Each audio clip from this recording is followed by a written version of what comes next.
going to make a small mistake on this and then just have it not. Yeah, because it's a recursive definition. You need the prior term to get the next one. So where are we at? What's our initial point? 1, 0. And it's going to move to, what's the x value of the next point?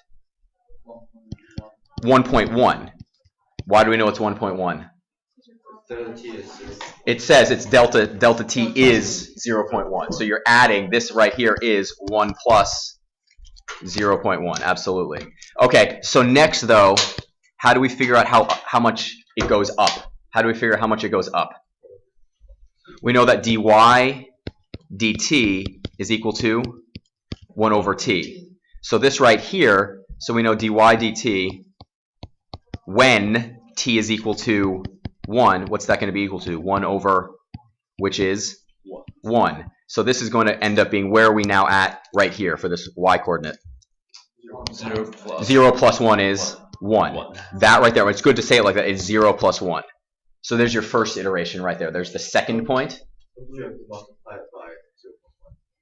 Oh, times the, oh, that's right, of course. No, that's the, oh, you're absolutely right, because we're not going over 1. How far, what's our delta t? We're only going over, so that's the slope, that's the direction we're going in. We need to multiply by 1. So what it's going to be 0.1, thank you. So what's that point actually going to be? 0.1, good catch. Now, is there anything different about the next process we have to do? It's the slope is going to be different, but the process, is there anything different about the process? The same thing with the process. You know the next point? What's our next x or t value going to be? 1.2. And our next one's going to be 0.1 plus, well, how do we go about doing that? Well, we have dy, and I'm failing at my handwriting today, dy dt, but what's our t value now? T equals 1.1. So it's going to be 1 over 1.1. So we're going to add to this. Well, what is 1 over 1.1? It's 10/11ths, right? Is that correct? 10/11ths? Yeah. Is it 10/11ths? Yes. This is where you're supposed to help me here. Your collective brain power is way bigger than mine. Yes. So what does it come out to be? 0 point what? 9. Something's up. Let's just leave it as exact for now, okay? So we have our starting value, and then what's going to go right here? It's going to be 10/11ths times what? 0.1 times 1 over 10. 1 over 10, right? Which is what? 1 over 11. 1/11th, right? So what's going to go right here? 0.1 plus 1/11th. And yes, can you write that as a decimal? Yeah. Absolutely. I just want to keep it written out like that. So you just have to be really careful. The challenge, it's like when we're doing exponent simplification in my Algebra 2 class. The kids will look at it and they'll understand each individual piece. But then when they try to do it, they try to do all those pieces at the same time, and what happens? Like a spectacular cascade of pain. Can the spectacular cascade of pain be pretty painful here? Yeah, it can. Absolutely. Okay, something creatively applied. That was great. Excellent. Yeah, good job. No, it's really nice. It actually comes out really nice. It's like I always worry when it comes out a little too nice. Now, I found it most helpful to solve this using U substitution, but there are a variety of other methods. So what I did is I set U to equal x times x minus 1, or we can also think of that as x squared minus x. So what was great about the first couple minutes of this video? There were a couple things that I really liked about it. I really just like the welcome to the number. Okay, the one with the numbers. Yeah. No, it's good. You're in a good mood already. What else is good about the beginning part? The voice is good? Content-wise, what did he also... A lot of you started doing this. It's great that you started doing this. What did you do at the beginning board? What did you do? You already had it written out. Yeah, you're not sitting there waiting for something. You guys have gotten a lot better at using the pause button. Thank you. It's very good. What else did you like? Yeah. I think it's, in general, everybody's explaining what they're doing. What they're doing, exactly. Why, you know what I'm saying? Absolutely. The context. And what's the one mechanic he did first? Would that be a calculus maneuver he just did? No.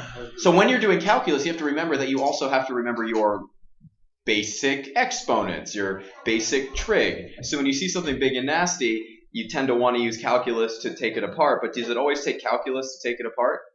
No. I mean, you might look at it and try to apply some sort of weird, more complicated substitution, when all you need to do is a relatively straightforward substitution that ends up falling out pretty nicely. There's another. Let's do a different kind here. Let's show a little bit of a different one here. Anybody want to volunteer? Or do I get to pick? It's also hard to explain, but like the person doing the presentation sounded really handsome. Hi guys, so today I'm going to do the problem using improper integral of 3 to infinity of dx over x times ln of x to the square. So first of all, you cannot plug in infinity into this equation. So I have to rewrite this as limit of b approaching infinity of integral 3 to b 1 over x times ln of x squared dx. Notice I just put the dx out so it looks a lot. What's really nice about the beginning part of this video? Let's explain what it's saying. What's particularly nice about what we're seeing? It's very pretty. Your handwriting is very nice. I like that. Well, the fact that it's first treated now as a limit. Yeah. Immediate eject into the structure you're supposed to go in. Absolutely. Some people will kind of wander around for a while and then go to limit land. You just go there. Just go there. And there was one other one I wanted you guys to see that was really good. These are all. Have you seen how I posted them? I post them in the YouTube playlist. Have you seen that link? So I keep on adding them. So they're all there. So we're up to about 30. I think it's about 30 videos so far. Ray, I want to show you this one.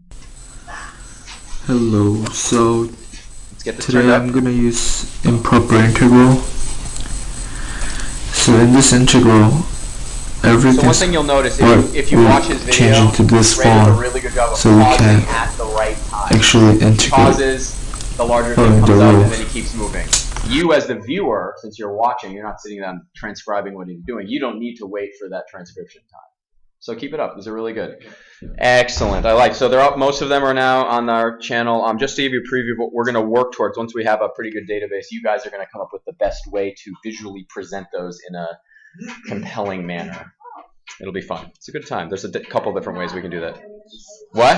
I'm not a fan. Yeah, just because your tablet apparently hates you and just always wants you to use screener. I know. I got it. I got it. Mine like started freezing up with screener. Yeah, and you're like, we man. started 3 times, I'm like, come Do you find on. yourself freezing and then like rebooting? Okay, so logistic differential equations. You might have seen this in another class. Has anybody seen these in another class before? Chemistry, maybe? It's bio. Bio. You see it a lot in bio. We kind of mentioned this. Ecology. For what? Ecology. Why? So someone other than James, so you got to bio. Anybody know why you see this in bio? Why do you see logistic curves in bio? Yeah. It's a good representation of the number of organisms in an ecosystem because Yeah, go ahead. sort Yeah. of a bit of a limit on how many people. Correct. And theoretically, can the curve go above that limit? Not for very long. Not for very, but it can. Yeah. It can, but then what happens, what mechanism in this equation forces the curve down? First of all, to answer that question, let's actually label what these things are. What is, let's say, what's the L? Anybody know yeah, in terms of a let's frame this in terms of a carrying capacity, right? So what happens, and what's P? Population. So what happens logistically when the population is greater than L? You end up with 1 minus something greater than 1, so you end up with a negative. Exactly. K, what does that K represent? Some constant, right. Some constant. Exactly. So what do these slope fields actually look like? They look like this right here. You end up with a generalized slope field, kind of like this. And where's that horizontal line going to be? There's going to be a horizontal line at what? On this picture. At what? Not K. At P equals L. What do you see right here? You see this horizontal, and that right there represent, what's that term that we talked about? The carrying capacity. So there are only a few generalized categories of solution curves in logistic land. Essentially, it breaks down into 2. How would you generalize the 2 types of solution curves in logistic differential equation slope fields? Depends on the starting. There's basically 2 different places you can start. You could start where? Below L or above L. Exactly. So what happens if in each of these cases? Well, you see pictures that look like this. You see this. If you start below the curve, you end up with concave up, turning on an inflection point, and then it decelerates until it gets to the carrying capacity. What happens if it, so this is the generalized curve for anything below L. But then what happens if you're above? What happens if you're above? It just It goes down and down up to the limit. Correct, it does. So the real question, so I asked this before, so even if you picked one of these, are these curves going to be exactly what something in real life does? Are these things going to be exactly what a population does?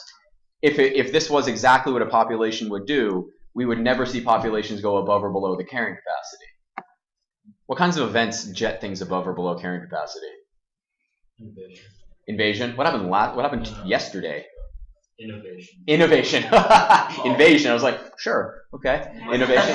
National disaster. Like natural disaster, imbalance in the ecosystem. In the turn of the century, many foresters in the United States thought it was a good idea to eliminate wolf populations. So what happened immediately to the elk population in Colorado? Went way up. But then what happened after that? Crashed well below what the elk population once was. Because what was the wolf population actually doing to the elk population? It was limiting it, but it was also creating a much healthier pack. So you ended up with these catastrophic health failures across large elk populations because the wolves weren't there to actually weed out the sick. That's why we also there's other mechanisms like that. So the real question is this. This is what I'd like to get to right here. So this is what I'd like you to do. We're going to talk about this right now. So here is the general logistic differential equation. Here's the general one right here. We love this one right here. This is it. What's the only thing they did to get from there to there? What did they do? They combine one minus L. Yeah, they had they created a common denominator and they rewrote it a little bit. What I would really like to know though is, so this gives us the change in population over time. The change in population at a specific time. What would be very useful for me to know? Okay, I have a change and maybe I have an initial condition. It might be nice to know the actual value at another time, correct? Without having to maybe use Euler's method. So what am I looking for? I'd love to find the population in terms of t. So that's what you're going to tell me. So kids, sit down. Here we go. Detach, eject. So a lot of you, I know, you can taste it. Kp times L minus P over L. So the first thing you had to do is you had to separate variables. So many of you started by doing what? What did many of you do first on this case? By dt. So you're like, okay, dp, that's nice. And then you just took this dt and it migrated over to here. What was the challenge there? What was the problem, quote unquote? You